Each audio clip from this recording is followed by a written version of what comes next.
موت کو حسین نے بھی گلے لگایا تو چھڑیا یزید نو بھی نہیں موت نے.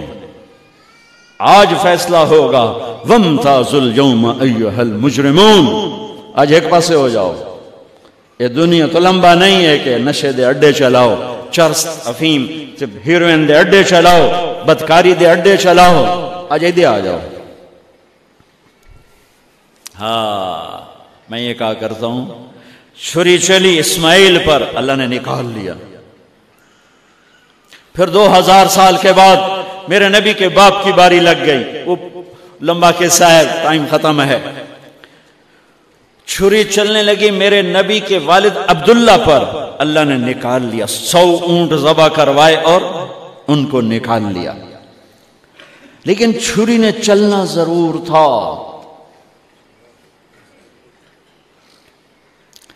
اس لیے کہ زمین کو پانی نہ ملے تو وہ سرسبز نہیں ہوتی. میرے نبی کے گلشن کو پانی کی ضرورت ہے اور تھی اور رہے گی.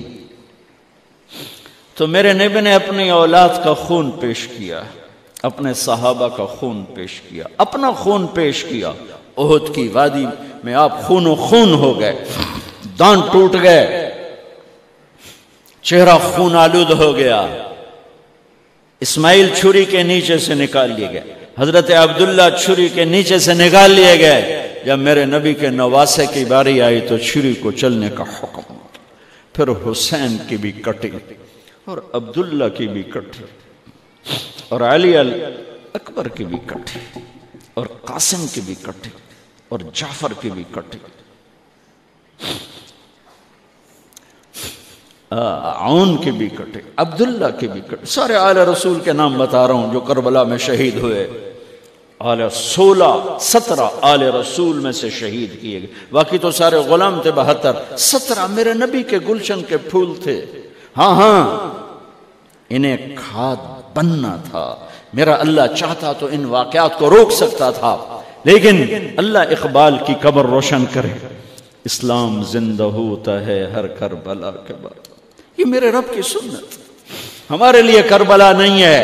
ہمارے لیے کربلا کیا ہے؟ جھوٹ چھوڑو، زنا چھوڑو، شراب چھوڑو، جوا چھوڑو، سود چھوڑو، ظلم چھوڑو، ذاتی چھوڑو، الزام تراشی چھوڑو، ماں باپ کی نافرمانی چھوڑو، بیویوں پہ ظلم چھوڑو، لوگوں کے حق مارنا چھوڑو، لوگوں کو بے عزت کرنا چھوڑو، جھوٹے مقدمے چھوڑو، جھوٹی گواہیاں چھوڑو. ہمارے لیے یہ چھوڑنا ہے. ہمارے لیے یہ چھریاں ہیں. چلاؤ چھری اپنے جذبات پر، احساسات پر، ان غلط خیالات پر جو کل کو اللہ اس کے رسول کی بارگاہ میں ہمیں شرمندہ کر دیں گے، ہم آنکھ نہ اٹھا سکیں. اس لیے تو اقبال نے کہا تھا از نگاہ مصطفیٰ پنہاں بغیر. میرا مولا اول تے میرا حساب لمے نہیں، یہ لینا ہی تو میرے نبی تو او لے کر کے لمی. میرے نبی نو میرے گناہ دا پتہ نہ لگی.